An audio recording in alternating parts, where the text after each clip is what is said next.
안녕하세요. DJ 현이입니다. 오늘의 사연 시작해 보겠습니다. 살다 보면 내 인생도 참 드라마틱했어. 내 인생 드라마로 쓰면 대하 드라마 한 편은 돼. 그러는 어른들을 종종 만나곤 하는데요. 그렇게 구구절절 고생고생한 어른들 삶까진 못 되더라도 제 인생 역시 한 편의 드라마틱한 단막극 정도는 되지 않나 싶습니다. 지금의 남편을 통해 제 오래전 묻어뒀던 과거의 일들까지 파헤쳐지며 생각도 못한 일들을 겪게 된 저의 파란만장했던 지난 이야기를 여러분께 들려드리고자 이렇게 사연을 씁니다. 그럼 지금부터 들려드릴게요. 저는 현재 결혼 20년 차가 된 주부입니다. 결혼 20년 차이지만 저희에게 아이는 없어요. 사실 초반에는 어떻게든 가져보려고 노력했지만 아이가 좀처럼 생기질 않더라고요. 자식이라는 건 하늘에서 내려주는 거라는 말이 정말 맞나 봐요. 노력한다고 되는 일이 아니었고 처음엔 이런저런 참 많은 시도를 해봤지만 시간이 흐를수록 점점 포기를 하게 되더군요. 아이가 결혼 생활의 전부도 아닌데 오로지 임신만을 위해서 몸과 마음을 다 써가며 매달리고 싶지는 않았어요. 양가 부모님들도 아쉬워는 하셨지만 그런 저희 선택을 존중해 주기로 하셨죠. 사실 저희 친정보다는 시가에서 손주를 더 원했었어요. 남편이 외동인데다가 시부모님 두 분이 다 아이들을 워낙 좋아하시는 분들이셨거든요. 죄송해요, 어머니. 저도 정말 아이 갖고 싶어서 노력 많이 해봤는데 쉽지가 않네요. 죄송은 무슨, 죄송할 일도 많다 얘. 어디 그런 게 사람 마음대로 된댔니? 다 하늘이 내려주시는 거고 천지신명이 하시는 일인데 그게 뜻인가 보다 해야지. 사실 그리고 말이 나와 말인데 나는 우리 태수 결혼한 것만 해도 고마워. 내가 너 아주 떠받들고 살아도 모자란다니까. 내가 누누이 말했었잖니. 난 우리 아들이 저러다 장가 한번 못 가보고 노총각으로 평생 늙어가면 어쩌나 걱정이 태산 같았었다니까. 사실 저희 남편이 워낙 숫기가 없고 순진한 성격이라 저랑 만나기 전까지 연애 한번 못 해본 모태솔로였거든요. 남편이 저보다 나이가 몇 살 더 많으니 당시로선 홍기를 놓칠까 걱정만 하던 시가에선 결혼하겠다고 나를 데려온 것만으로도 감사했다고 했었죠. 저희 부모님들도 시가에서도 아쉬워는 했지만 저희 부부가 내린 선택을 존중해줬고 이제 그렇게 시간이 흘러 아이가 없는 삶이 익숙해졌죠. 제 나이도 50이 넘어 부부 둘만의 삶을 잘 살고 있는 중이었어요. 저희 부부에게 아이는 없지만 대신 그래서 좋은 점들도 많았고 결혼한 지 20년이 다 돼가지만 다른 부부들에 비해 알콩달콩 사이좋게 지내는 편이었죠. 얘, 너 애 안 낳기로 한 거 진짜 잘한 짓이야. 애 낳아봐라. 그게 뭐 평생 애니. 어릴 때나 예쁘지. 머리 좀 굵어졌다 하면은 엄마고 아빠고 내팽개치고 지 친구들 쫓아다니기 시작하지. 문 탁 닫고 지방에 들어가서 안 나오지. 이제 대학 갈 때 됐다고 나한테 신경 꺼. 그러는데 아휴 저걸 그냥 내 새끼만 아니면 콱 싶더라니까. 니네 보면 부럽다 부러워. 에이그 괜히 마음에 없는 소리하고 그런다. 아니야, 마음에 없는 소리가 아니라 넌 몰라.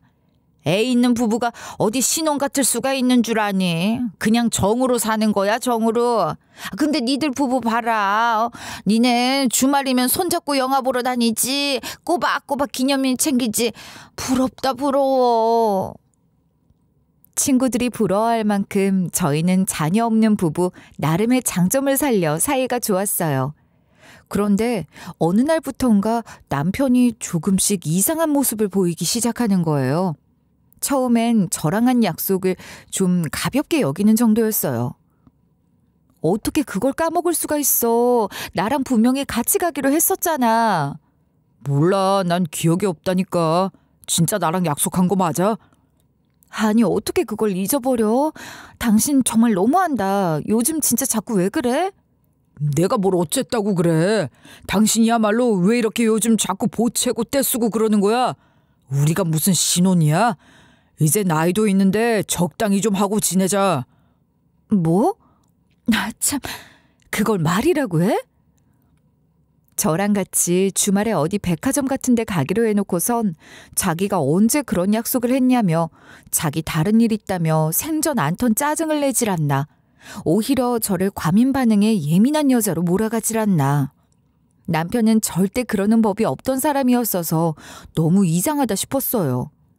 그런데 그 뒤로 점점 더 수상한 정황들이 많이 보이기 시작하는 거예요. 당신 요즘 주말마다 무슨 일이 그렇게 많아? 나 몰래 뭐 어디 꿀단지라도 숨겨놨어? 내가 말 안 했나? 나 동호회 하나 들어서 요새 좀 바쁘네. 갑자기 무슨 동호회야? 당신이 언제부터 그런 거 했다고? 나이 드니 안 하고 싶던 것도 하게 되고 뭐 그러나 보지 뭐. 무슨 동호회인데? 부부 동반은 안 되는 거야? 여보, 당신도 자기 생활 좀 가져. 우리가 20살도 아니고 이제 각자 삶을 좀 살아야지. 안 그래? 당신도 어디 모임 같은 거 없나 한번 찾아봐. 나 늦었다. 갔다 올게. 토요일만 되면 무슨 동호회 모임이 있다면 나가는데 무슨 모임인지 뭘 하는지 물어보면 대충 둘러대면서 제대로 말도 못하고 얼버무리기만 하는 거예요. 20년 가까이 같이 살았는데 제가 제 남편을 모르겠어요? 거짓말을 하고 있는 게 분명하다는 느낌이 딱 왔죠. 이 남자 거짓말 잘 못하는 성격이거든요.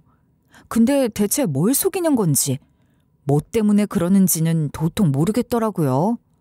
전 혼자 고민하면서 괜히 불안감만 키우다 친구들한테 털어놓게 됐죠. 바람인데 바람이야. 안 그러니 영이야? 내 느낌은 딱 그런데. 내 느낌도 그래. 이건 100% 바람이다. 아니야. 니들도 내 남편 봐서 알잖아. 그 사람이 어디 그럴 사람이니? 나 만나기 전까지 30이 훌쩍 넘도록 모쏠이었던 인간이잖아. 여자 앞에서 말 한마디 못 되는 성격이라 나랑 말 놓기도 1년이 걸렸는데 그 주제에 바람은 무슨. 제가 확신에 차 말을 하자 친구들은 그런 절 보며 혀를 끌끌 차더군요. 아이고, 진영이 얘 순진한 것 좀 봐라. 야, 바람 피우는 놈, 바람 안 피우는 놈이 뭐 따로 있는 줄 아니? 대한민국에 뭐 달린 놈들 한번 살펴봐라. 유부남 중에 아마 19은 바람 피우거나 어디 가서 어마치 타거나 그런다는데 뭐 그놈들은 다 그럴 만한 주제가 돼서 그러는 줄 알아? 네 남편보다 더 주제 안 되는 놈들도 다 뒤에선 구린짓하고 그러는 거야. 그런 놈이 따로 있는 게 아니라니까. 얜 50이 넘어도 아직 이렇게 순진하다니까. 그래. 그리고 요즘 그놈의 동호회가 완전히 불륜의 온상이라잖아. 같이 등산 가고 골프 치러 가고 볼링 치러 가고 그러다 교회 가고 모텔 가고 뽕짝뽕짝 춤추러 가고 그러는 거라니까. 아무튼 너 진짜 잘 지켜봐. 평생 알았다고 해도 너 남자는 절대 속 모른다.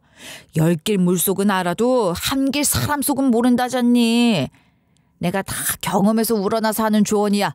절대 믿지 말고 한번 유심히 잘 지켜봐. 알았지? 친구들 말을 듣고 나니 저도 좀 신경이 쓰이기 시작하더라고요. 내가 남편을 너무 지나치게 믿고 있었나 싶기도 하고 해서 그 뒤로 조용히 남편이 하는 행동을 지켜보기 시작했죠. 그러던 와중 남편이 4박 5일 해외 출장을 다녀오게 된 날이었어요. 남편은 몇 달에 한 번씩 해외 출장을 가곤 하는데 원래 좀 세심한 성격이라 해외 다녀오면 깜짝 선물을 하곤 했었거든요. 한 번 묻지 않고도 저한테 어울릴 것 같은 액세서리나 머플러 같은 것들을 종종 사다 주곤 했죠. 그런데 이번에 해외 출장을 다녀와서는 선물 얘기는 이런 방구도 없더라고요. 거기서부터 뭔가 이 사람 진짜 변했구나 싶어져 마음이 쿵 하는 기분이었죠. 당신 짐 내가 정리해 줄까? 아니야, 됐어. 놔둬. 내가 샤워하고 나와서 할게. 그래, 그럼 옷만 좀 걸어둘게. 바로 말려야 나중에 냄새도 안 나고 구겨지지도 않지. 자잘한 건 당신이 정리해. 그냥 놔둘 테니까. 그렇게 남편의 캐리어에 있던 옷들을 꺼내 정리를 하는데 캐리어 속 지퍼 안에 얼핏 상자 하나가 보이는 거예요. 상자에 그려진 로고는 제가 익히 아는 브랜드 로고였어요. 바로 여자 향수 브랜드였죠. 제가 좋아하는 브랜드에서 새로 나온 향수인 것 같더라고요. 남편도 그게 제가 좋아하는 브랜드인 걸 알고 있어서 역시 안 까먹고 사왔구나 싶더라고요. 그런데 짐 속에서 이미 보긴 했지만 대놓고 먼저 아는 척할 수는 없잖아요. 깜짝 선물일 텐데 말이에요. 그래서 전 그냥 모른 척하고서 언제 줄까만 기다리고 있었죠. 그런데 샤워를 하고 나와서도 저녁을 먹고도 남편은 내내 아무런 말이 없는 거예요. 그래서 참다 못해 제가 그냥 대놓고 물어봤죠. 당신 혹시 이번엔 뭐 안 사왔어? 뭘 사와? 아니 뭘 바라고 그러는 건 아니고 그냥 당신 출장 갔다 오면 항상 선물이라고 뭐 하나씩 챙겨오고 그러잖아. 이번엔 당신이 아무 말도 없길래. 그래, 미안. 내가 이번엔 깜빡했네. 일 때문에 너무 정신이 없어서 말이야. 공항에서도 시간 맞추느라 힘들어서 수속 받고 나오기 바빴거든. 미안해. 그래? 그래, 알았어. 남편은 깜빡하고 못 사왔다고 하더군요. 전 향수를 분명히 봤는데 말이죠. 그때 뭔가 딱 직감이 오더라고요. 분명히 그건 여자 선물인데 저한테 주는 게 아니라면 그게 무슨 얘기겠어요. 그래도 아니겠지 하고 있었어요. 하지만 며칠 뒤 확인해 본 캐리어 속에선 이미 향수가 사라진 뒤였어요. 진짜네. 이미 누구 갖다 준 거구나. 진짜 바람난 거야, 이 남자? 제 마음속에선 이미 확신을 내리고 있었고 배신감이 차오르기 시작했죠. 그런데 그 다음 날이었어요. 여보, 이거. 향수네? 웬 향수야? 내가 출장 때 못 사온 것도 마음에 걸리고 해서 말이야. 백화점 면세점 들를 일이 있어서 갔다가 하나 샀어. 당신 이 브랜드 좋아하잖아. 그래, 고마워. 남편이 저한테 향수를 내밀면서 갑자기 생각이 나 샀다고 하는 거예요. 근데 선물은 타이밍이잖아요. 지금 이 상황에서 그걸 받고 기분이 좋을 리가 없었죠. 너무 찜찜하더라고요. 지금 만나는 여자한테 줬더니 향이 별로라고 했나? 그래서 나한테 처분하나 싶기도 하고, 아님 그 여자랑 뭐가 어그러져서 옛다 너나 가져라 하나 싶기도 했죠. 전 그때부터 남편에 대한 의심을 도저히 감출 수가 없었어요. 남편이 하는 일들을 하나씩 살피기 시작했죠. 그러다 보니 말이 곱게 나가진 않더라고요. 그러면서 남편의 태도도 묘하게 신경질적으로 변하기 시작했고요. 당신 진짜 요즘 자꾸 왜 그래? 사사건건 시비 걸고 뭐만 하면 딴지 걸고 안 하던 질투에 의심까지 해대고 갑자기 무슨 의처증이라도 도졌어? 뭐? 말을 그따위로밖에 못해 당신? 내가 왜 그러는지 몰라서 이래? 모르겠어. 난 그냥 당신이 점점 집착하고 이상하게 변해간다는 생각밖에 안 들고 솔직히 이제 당신이 예전에 내가 좋아했던 사람 같지도 않아. 기가 막혀. 그럼 난 뭐 당신이 좋은 줄 알아? 우리 당분간 서로 생각할 시간 좀 갖자. 그게 서로한테 좋겠어. 뭐? 생각할 시간? 무슨 생각할 시간? 우리가 무슨 연애하는 청춘들이야? 말 돌려하지 말고 똑바로 해. 지금 나랑 이혼이라도 하고 싶다 이거야? 그 뜻이냐고. 누가 이혼하재? 그냥 각방 쓰자는 얘기야. 각방. 솔직히 요즘 이런 상태로 당신도 나랑 한 침대 쓰고 싶은 마음 없을 거 아니야. 그냥 따로 자자고. 내가 서재에서 잘게. 당신은 그냥 안방 그대로 써. 그동안은 아무리 싸워도 각방을 쓴 적은 없었는데 남편이 먼저 각방을 쓰자고 말하더라고요. 모르겠네요. 요즘 사람들은 각자 프라이버시도 지키고 각자의 자유도 위해서 아예 각방을 쓰고 시작하는 사람들도 있다고들 하던데 저는 그렇게 생각하고 살아오질 않았거든요. 각방 얘기라는 남편 말에 빈정이 확 상하더라고요. 자존심도 많이 상했고요. 그래, 각방 써. 누가 뭐 아쉬울 줄 아나? 속으로는 기분이 확 상했지만 아무렇지 않은 척 그렇게 말했죠. 그렇게 각방살이를 한 지 반년쯤 지난 무렵이었습니다. 나 해외 출장 잡혔어. 내일 가서 7박 8일로 다녀올 거야. 그래, 알았어. 다녀와. 어느 날 남편이 7박 8일 해외 출장 일정이 잡혔다고 하더라고요. 예전 같았으면 어딜 가는지 무슨 일로 가는지 남편이 먼저 얘기를 해줬을 테고 저도 이것저것 물어대곤 했겠지만 이번엔 달랐죠. 남편은 목적지도 말해주지 않았고 저도 따로 묻지 않았고요. 그런데 남편이 출장을 가기 전날 누군가와 방에서 통화하는 소리가 들려오는 거예요. 정말요? 네, 너무 좋죠. 네, 고마워요. 아니에요. 그럼요. 상당히 흥분한 듯 기쁜 목소리가 들리기에 순간 열이 확 받더라고요. 내 기분은 어떻건 말건 저만 혼자 신난 모습이 빈정상하기도 하고 순간 출장이 아니라 무슨 여자랑 둘이 어디 여행이라도 가는 거 아니야? 싶은 의심이 들어 노크도 없이 문을 확 열었죠. 그러자 신경질을 팍 내는 거예요. 지금 뭐 하는 거야? 나 통화 중인 거 안 보여? 갑자기 문을 열고 그래?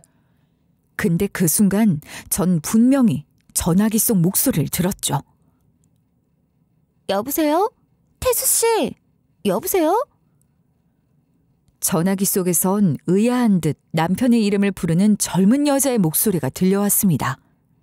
그 순간 직감, 아니 확신이 들었어요. 아, 이 인간 진짜 바람났구나.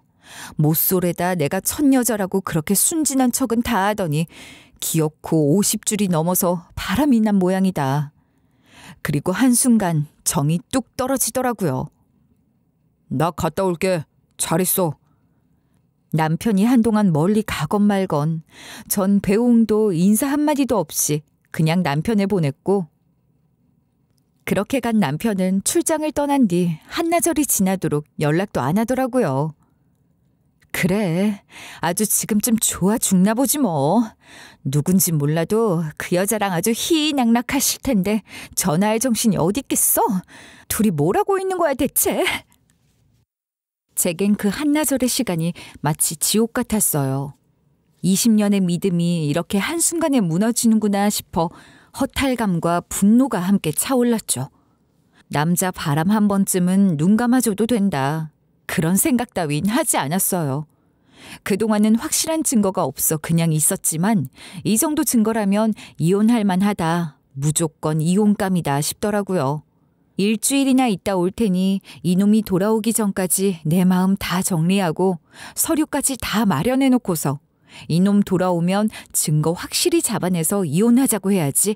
그 생각까지 하게 되더라고요. 철두철미하지 못한 인간이니 분명히 무슨 증거라도 남겨올 거다 싶었으니까 물증까지 하나 찾아내면 제게 유리할 테니 더 좋고요. 그렇게 이놈이 기어코 전화 한 통을 안 하는구나. 별별 생각을 다 하며 밤새 뒤척인 다음 날 아침이었습니다. 모르는 번호로 전화가 걸려오더라고요. 요즘 워낙 스팸 전화가 많잖아요. 받았다 하면 죄다 광고 전화인 통에 전 원래 모르는 번호로 걸려온 전화는 잘 안 받거든요. 그런데 같은 번호로 3번 연속 계속 전화가 오기에 뭔가 느낌이 안 좋더라고요.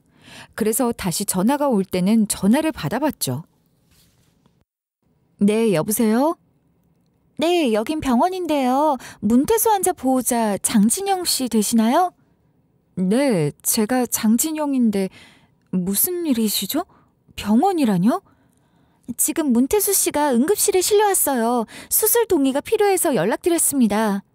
네? 아니, 그럴 리가요. 믿기지가 않더라고요. 하지만 일단 병원에 가서 확인을 해야 했죠. 병원으로 가는 길에도 저는 내 남편이 아닐 거라고, 뭔가 착오가 있을 거라고 생각했어요. 여보세요? 영인이, 미안한데 내가 지금 좀 정신이 없어서 나중에 전화해도 될까? 어머, 진영아, 너 목소리가 왜 그래? 무슨 일 있어? 내가 병원에서 연락을 받았는데 우리 남편이 응급실에 있대. 근데 말이 안 되잖아. 어제 아침에 해외로 간 사람이 하루나 꼬박 지나서 여태 국내에 있다가 병원에 실려갔다니. 얘 혹시 그게 거짓말이었던 거 아니야? 네가 그랬었잖아. 웬 여자랑 희덕거리면서 통화하더라고. 그냥 국내에 둘이 어디 놀러 갔다가 사고라도 난 거 아니야? 친구 말을 들으니 머리가 띵 하더라고요. 그래, 그럴 수도 있겠다. 만약 병원 갔는데 웬 여자랑 같이 입원해 있으면 어쩌지? 난 어떻게 해야 하지? 별별 생각이 다 들더라고요. 그렇게 별별 상상을 다 하며 병원에 도착했는데 의사가 저를 수술실로 부르더군요. 지금 수술을 빨리 해야 하는 응급 상황인데 그 전에 한 가지 확인하셔야 할 사항이 있을 것 같아서요. 일단 수술실로 좀 모시겠습니까? 전 의사를 따라 수술실로 들어갔고 그 안엔 제 남편이 누워 있었어요. 남편 모습에 놀라기도 잠시 저는 더 놀라운 장면을 목격하게 됐죠. 참 제가 의사생활 몇십 년 만에 이런 건 처음 봅니다. 일단 이거 한번 보시겠어요? 의사가 남편의 복부 부분 천을 걷어 보여주더군요. 전 그걸 보고 기함하고 말았습니다. 글쎄 남편의 배 위에 문신이 빼곡하게 새겨져 있는 거예요. 문신으로 새겨진 건 다름 아닌 제 이름 그리고 제 연락처였어요. 문신으로 새겨진 건 다름 아닌 제 이름 그리고 제 연락처였어요. 남편의 인적사항과 다른 연락처도 있었지만 그 부분은 상처 때문에 정확하게 보이질 않았고요. 아니, 언제 이런 문신을... 여기 이 문신 덕에 저희가 바로 연락을 드렸던 건데 한 가지 더 확인하셔야 될 게 있거든요. 혹시 알고 계셨는지... 간호사의 말에 들여다본 곳에는 문신으로 알츠하이머 환자라는 말이 새겨져 있더군요. 그 문신을 보자 숨이 턱 막혀오기 시작했습니다. 아니, 대체 언제 이런 판정을 받은 건지, 그럼 이걸 새긴 지 얼마나 된 건지 별별 생각이 다 들고 그간 있었던 일들과 이해되지 않던 남편의 행동들이 막 다 생각이 나더라고요. 하지만 제 생각을 다 정리하기 전에 일단은 수술이 우선이었죠. 전 남편의 수술 동의서부터 작성하고 무사히 수술이 끝나길 기다릴 수밖에 없었습니다. 그리고 의사로부터 설명을 듣게 됐죠. 일단 이 환자분은 교통사고로 실려왔습니다. 사실 알츠하이머 환자가 운전을 하면 안 돼요. 원래는 사고 날 확률이 현저하게 높죠. 사실상 본인이 인지를 하고 있으면 운전을 금지하게 되는데 알츠하이머 환자의 기억력이란 믿을 수가 없으니까요. 본인도 그 순간의 판단을 잊고 그냥 무리하게 운전을 한 모양인데. 전 아무것도 몰랐어요. 이 사람이 알츠하이머 환자라는 사실조차 아무것도요. 대체 무슨 상황으로 그런 사고가 나도록 운전을 했는지, 아니 애초에 알츠하이머 판정은 언제 받은 건지, 왜 제게 말을 하지 않은 건지, 해외 출장 얘긴 어떻게 된 건지 남편이 깨어나면 묻고 싶은 게 너무 많았어요. 다행히 수술은 무사히 성공적으로 끝이 났고 며칠 후 드디어 남편이 눈을 떴죠. 그대로 남편을 와락 껴안고 싶었지만 그럴 수도 없었습니다. 정신을 좀 차린 남편에게 저는 애써 마음을 가라앉히고 물었죠. 당신, 이게 대체 어떻게 된 일이야? 언제부터 이렇게 아팠던 거야 대체? 왜 나한테 말을 안 했어? 나한테 말을 했어야지. 혼자만 이렇게 끙끙 앓고 문신까지 새겨가면서 왜 그랬어 왜? 그런데 남편이 제 말엔 대답을 않더니 대뜸 이러는 거예요. 내가 당신 동생 찾아주려고 그랬지. 그 말에 전 그만 말문이 막혀버렸죠. 뭐? 그게 갑자기 무슨 동생 타령이야. 내 기억이 다 달아나기 전에 내가 나한테 준 숙제였어. 당신 동생 찾아주는 거. 그래서 그렇게 바쁘게 쏘다녔던 거야. 내가 꼭 찾아주고 싶었는데. 아니 그럼 그동안 혼자 내 동생 찾으려고 그렇게 다녔던 거였어? 저를 아는 모든 사람들은 절 외동딸로 알고 있어요. 하지만 사실 저에겐 11살 차이가 나는 늦둥이 여동생이 있었죠. 이걸 알고 있는 건 저희 가족과 남편뿐이었고요. 동생을 잃어버린 건 제가 13살이 되던 해였습니다. 당시 저희 아빠 회사는 갑작스레 부도를 맞았죠.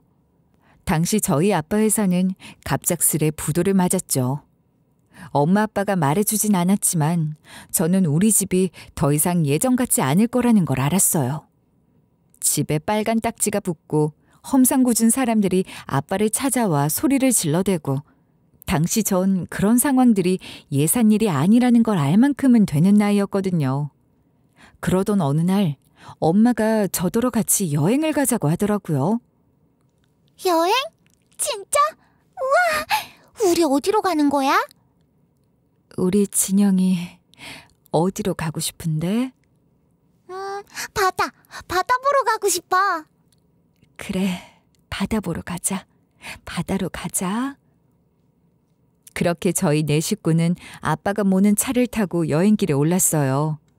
당시 저는 폭풍 같은 일들이 몰아치고 난 후 드디어 평화가 찾아온 거라고 생각했었는데, 그래서 여행도 가고 편안해졌다고 생각했는데 지금 돌이켜보면 그건 그냥 도피였어요. 빚쟁이들을 피해 어디로든 막 달려 어디 땅끝 마을쯤 되는 바다로 달려갔던 거였죠.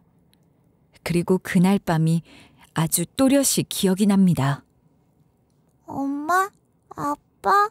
어디가? 민박에 묵고 있었는데 밤중에 갑자기 부스럭부스럭 소리가 나서 갑자기 전 잠이 섰겠죠. 그런데 엄마 아빠가 그런 저를 보고선 좀 당황을 하더라고요.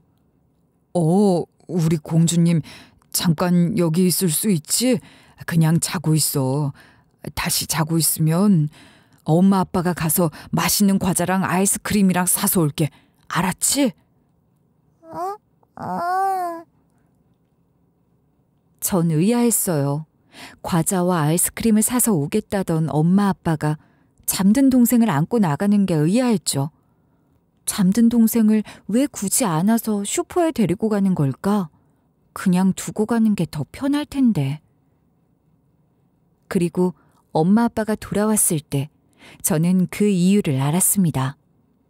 엄마 아빠는 맛있는 걸 사올 테니 기다리라고 했지만 어쩐지 그러면 안 될 것 같은 예감이 들었고, 돌아온 엄마 아빠를 보면 안 될 것만 같은 기분이 들어 저는 그냥 잠든 척 눈을 꼭 감고 있었죠. 그런데 눈을 감고도 저는 알 수 있었어요. 돌아온 엄마 아빠의 손에는 과자도 아이스크림도 그리고 제 동생도 없었다는 걸요. 엄마 아빠는 아무 말이 없었고 저도 그냥 그렇게 눈을 뜨지 않고 눈을 감은 채 있었습니다. 그리고 다음 날 아침 저는 엄마 아빠에게 동생이 어디 있느냐고 묻지 않았어요. 엄마 아빠는 말하지 않았고 저는 묻지 않았지만 우리는 모두 알고 있었어요. 제 인생은 그때 가장 크게 울렁거렸던 것 같습니다. 그날 이후 제 삶은 송두리째 바뀌었죠. 그 뒤로 저는 아무도 모르는 아주 깊은 비밀을 간직한 아이가 됐고 아주 과묵하고 조숙한 아이가 되었으니까요. 그날 이후 동생에 대해 얘기하는 건 저희 가족에겐 금기가 되었어요. 동생에 대해 떠올릴 시간도 없을 만큼 엄마 아빠는 힘들게 일을 했죠. 우리 또 이사가? 또 빚쟁이들이 찾아온 거야? 빨리 짐 챙겨. 얼른 가야 돼. 설명은 이따 가면서 할게. 저희 가족은 빚쟁이가 못 찾을 곳으로 몇 번이고 이사를 가 그곳에서 다시 여러 번의 새 출발을 했고, 부모님은 밤낮 없이 일만 했고 저는 그런 엄마 아빠에게 실망을 시키지 않는 딸이 되려고 노력했어요. 그 일이 있은 지 20년 가까운 시간이 지나 마침내 동생에 대해 처음으로 누군가에게 얘기를 하게 된 건 결혼 후 제 남편에게였습니다. 그동안 20년 가까이 꾹 눌러왔던 마음을 다 터뜨리면서 그날 펑펑 울었던 기억이 나요. 너무 보고 싶어. 너무너무 보고 싶어, 우리 희영이. 내가 그랬으면 안 됐는데. 여보, 당신 잘못이 아니잖아. 그때는 다들 힘들었으니까 그래서 어쩔 수 없었으니까. 아니, 내 잘못이기도 해. 사실 나도 알았어. 그때 엄마 아빠가 희영이를 안고 나갈 때 사실 나도 직감했어. 몰랐다고 하면 그거 거짓말이야. 어딘가 버리려고 놔두고 오려고 그런다는 건 나도 알았어. 그때 나라도 말렸어야 했어. 이건 아니라고. 그래도 내 동생 버리지 말라고. 같이 살면 안 되냐고 때라도 쓸걸.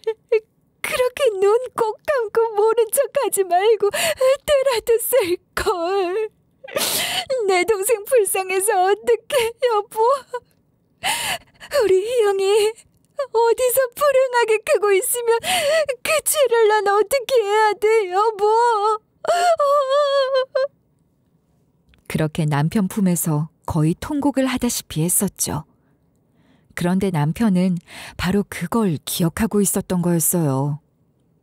내가 알츠하이머 판정받은 지 이제 딱 1년쯤 됐어.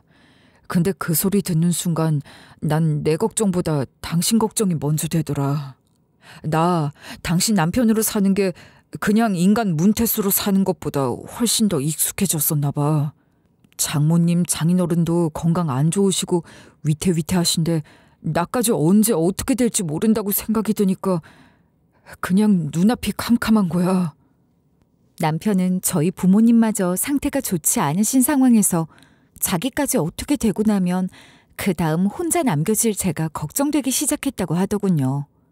사실 저희 부모님 건강이 안 좋아지신 건 오래된 일이었어요. 저희 엄마는 가족력으로 당뇨 합병증으로 오래 고생 중이시고 아빠는 집에서 누워만 계신 지 한참 되셨죠.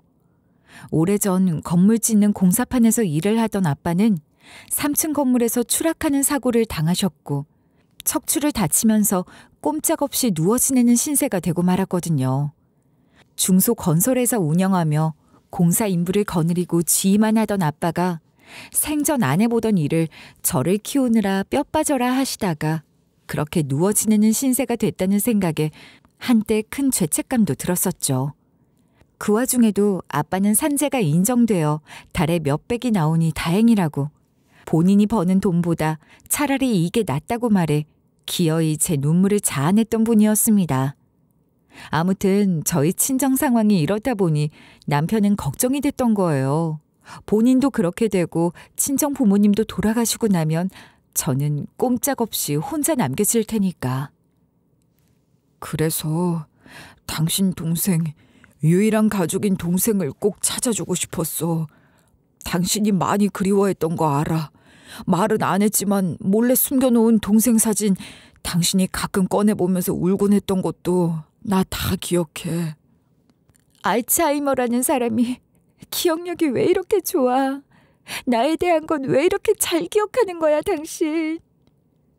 돌이켜 생각해보니 남편이 조금씩 변해간다고 생각했던 건 남편이 알츠하이머 진단을 받은 1년 전쯤부터였던 것 같더군요. 그래, 그쯤이었다.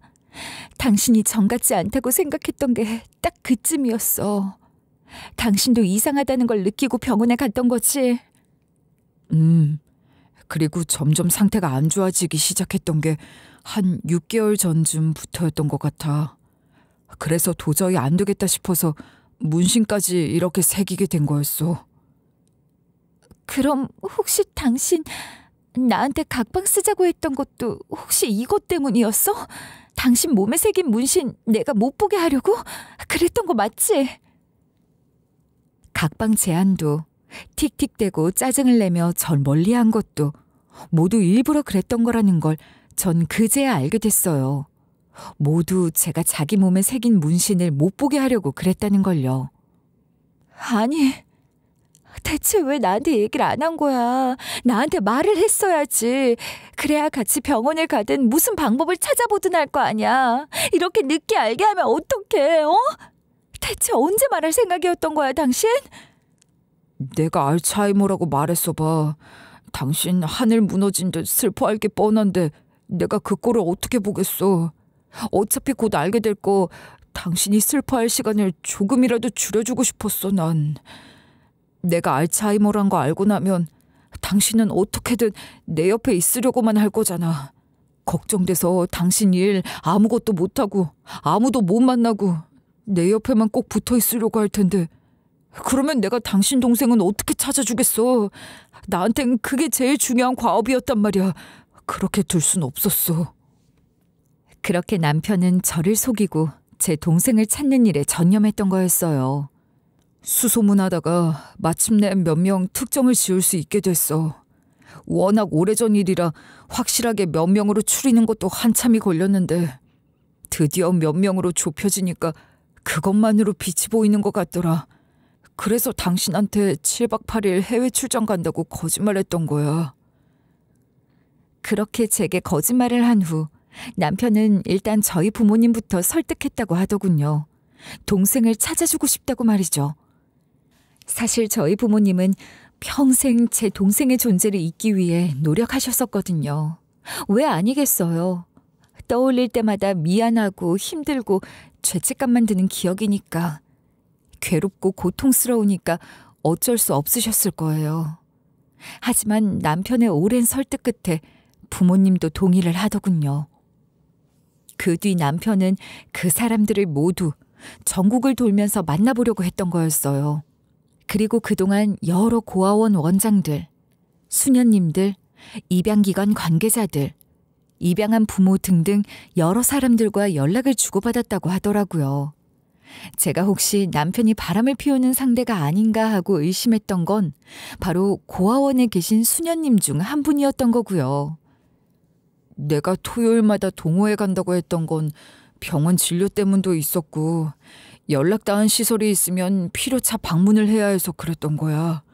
근데 내가 아무리 머리를 굴려도 다른 변명이 안 떠오르잖아. 당신도 알지? 나 거짓말 못하는 거. 그래, 당신 진짜 거짓말 못하더라. 너무 티났어. 그래서 난 오죽하면 말도 안 되는 오해하고 당신 원망하고 그랬었는데 당신이 뒤에서 이렇게 나 위해서 고생하고 있는 줄도 모르고 난 아무것도 모르고 그런 의심이나 하고 당신 미워하고 의심하고 그러다니 나 정말 미안해서 어떡하니. 당신한테 미안해서 어떡해. 그런 소리 하지 마. 나야말로 미안한 게 너무 많은데. 이 알츠하이머라는 게 말이야, 여보. 그냥 내 머릿속에 지우개 하나 있고 그런 예쁜 병이 아니더라. 단순히 그냥 기억만 싹 사라지는 그런 병이 아니야. 내가 겪어보니까 이거 정말 몹쓸 일이야. 마음 상태도 너무 불안정해지고 자꾸 생전 느껴지지도 않던 감정들이 들고 막 화도 불쑥불쑥 나고. 그래서 나도 모르게 당신한테 자꾸 상처 줬을 거야. 나도 모르는 말을 하고 갑자기 화내고 그러고 기억도 못하고 그랬던 적이 얼마나 많았을까. 당신 제발 부탁이니까 그런 이유로 나한테 상처받은 게 있다면 제발 잊어주라. 내가 다 미안해. 무슨 이런 착한 남자가 다 있어. 당신에 대한 건 나 하나도 안 잊을 거야. 아픈 기억도 좋은 기억도 내가 당신 대신 다 기억할게. 그러니까 아무것도 미안해하지 마. 알았지?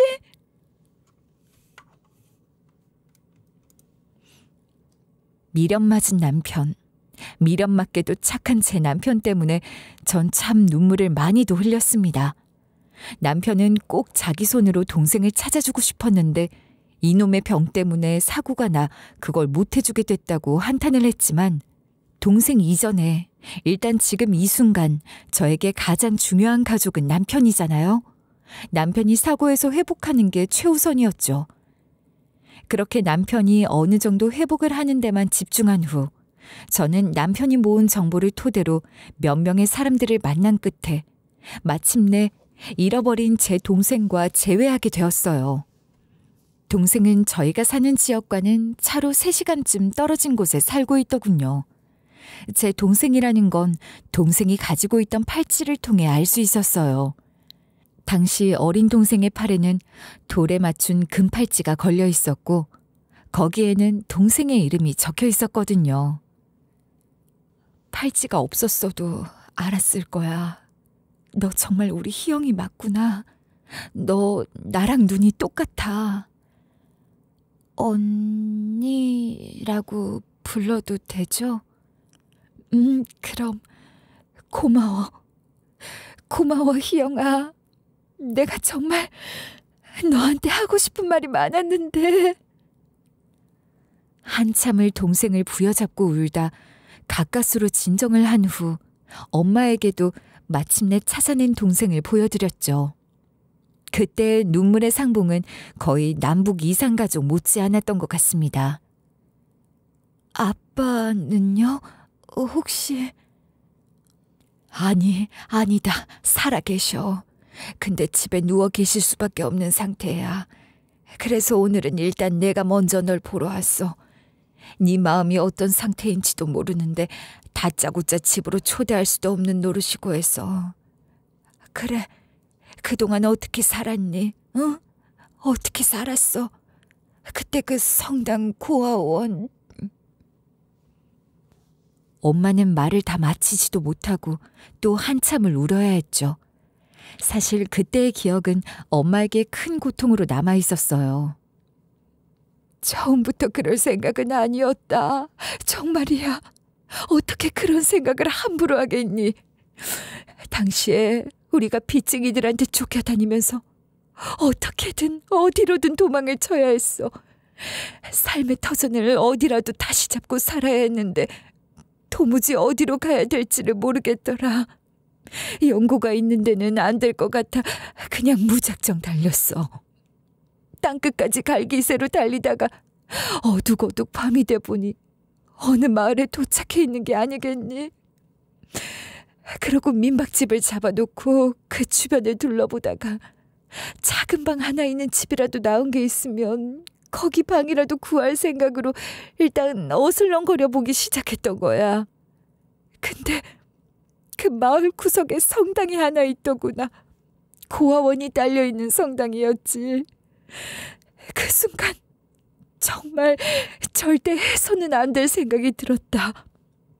가진 거라곤 빚밖에 없고 앞으로 또 몇 번을 쫓겨다녀야 할지도 모르고 우리가 어디 있는지 알게 되면 그놈들이 또 쫓아올지도 모르는데 이런 부모 밑에서 이 아이를 키우는 게 과연 맞을까?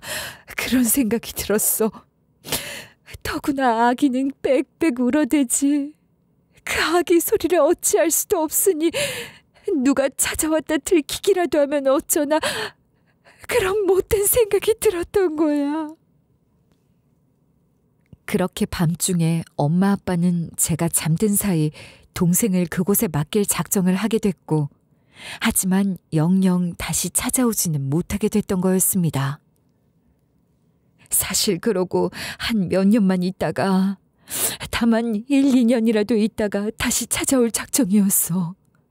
절대 영영 버릴 생각은 아니었다. 내가 이게 거짓말이면 정말 천벌을 받을 거다. 엄마 말은 거짓말이 아니었어요. 왜냐하면 저희는 당시 그 바닷마을 근처에서 다시 삶의 터전을 잡고 살고 있었는데 빚쟁이들이 제 초등학교 기록을 찾아 저희 가족을 다시 찾아내는 바람에 다시 쫓겨나듯 거처를 옮겨야 했거든요. 그렇게 급히 쫓기듯 다른 지역으로 가면서 동생과 갑작스레 멀어지게 됐고 그곳에서 일을 하다 아빠가 사고를 당하게 됐고 그러면서 저희 가족에게도 많은 일들이 있었죠. 널 그렇게 두고 온 지 한 6, 7년쯤 지났나? 그래, 그쯤 됐을 거야. 진영이가 대학 갈 무렵이었으니까. 그쯤 되니 우리도 조금은 안정이 되기 시작했어. 빚도 어느 정도 청산했고 그래서 다시 그 마을을 찾았었다. 널 다시 데려오려고. 이건 저도 모르는 사실이었어요. 엄마는 한 번도 그 얘기를 저한테 하신 적이 없었죠. 널 데려오려고 갔는데 거기엔 이미 네가 없었어. 아니, 너만 없는 게 아니라 아예 그 성당도 고아원도 그 일대 자체가 아예 사라진 뒤였어. 너무 놀라 말이 나오질 않더구나. 만나는 사람마다 붙잡고 물었다. 여기가 대체 왜 이렇게 됐냐고. 그때 여기 있던 사람들은 어딜 갔냐고. 아무리 물어도 아는 사람은 하나 없었어. 그렇게 졸지에 널 영영 잃어버리고 만 거야. 그리고 그 기억의 나머지 조각은 동생이 갖고 있었습니다. 제가 초등학교 입학할 무렵쯤이었나 그랬을 거예요, 아마. 그때 갑자기 저희가 다 흩어져서 다른 고아원으로 옮겨진다는 얘기를 들었거든요. 같이 있던 친구들도 다 뿔뿔이 흩어져야 했어요. 그래서 참 많이도 울었었죠. 그래도 그 안에서 나름 정이 들었거든요.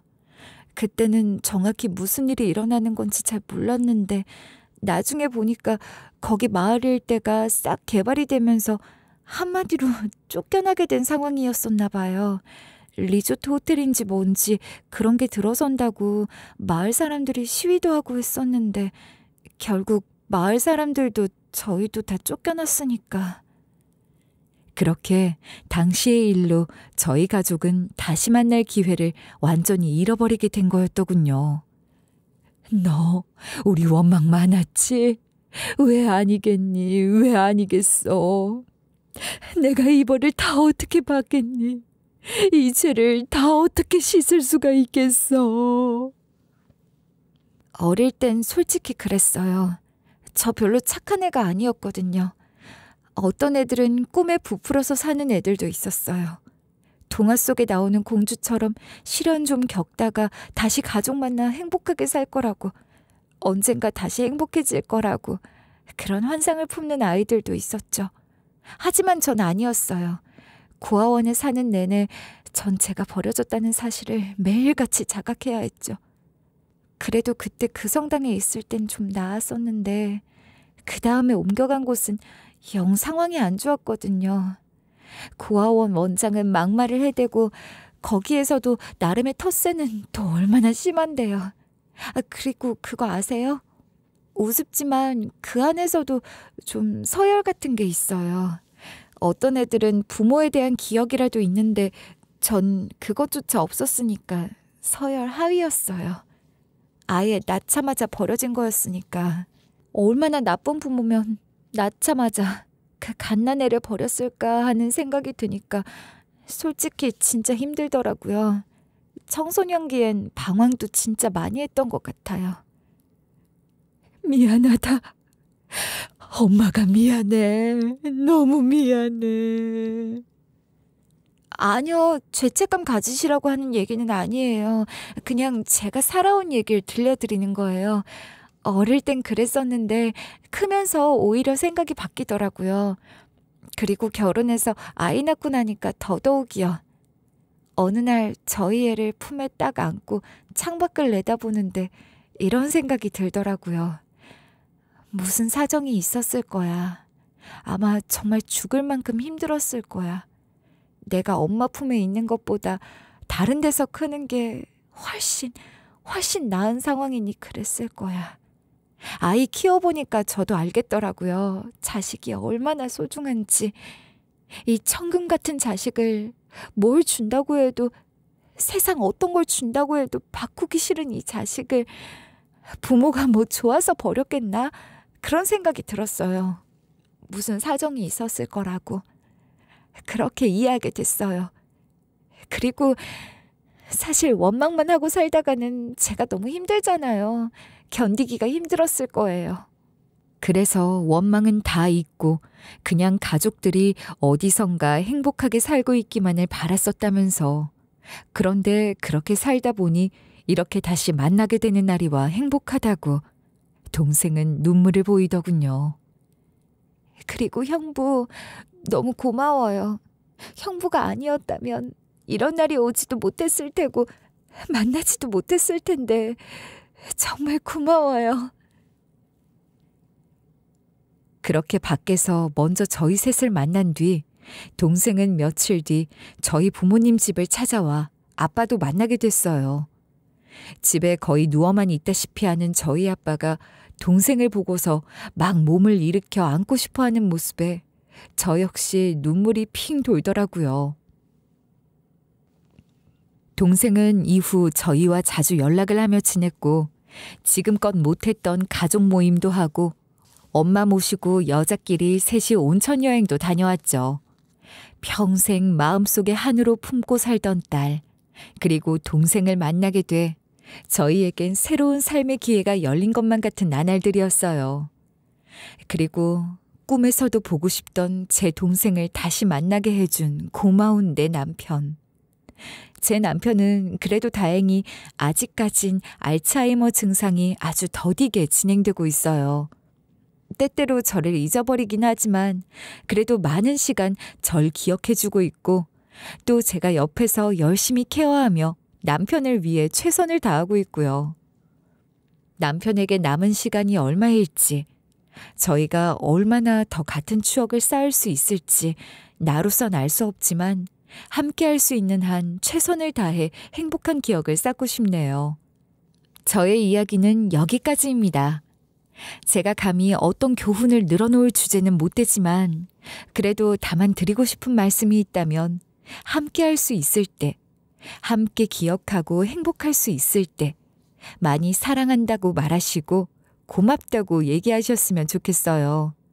막연히 영원할 것만 같은 날들이지만 때로 세상은 너무 잔인하게도 저희에게 그런 행복을 오래 주진 않을 때도 있더라고요. 모두들 누릴 수 있을 때 마음껏 사랑하고 또 행복하시길 바라며 여기서 줄이도록 하겠습니다. 지금까지 제 사연을 들어주셔서 진심으로 감사드립니다.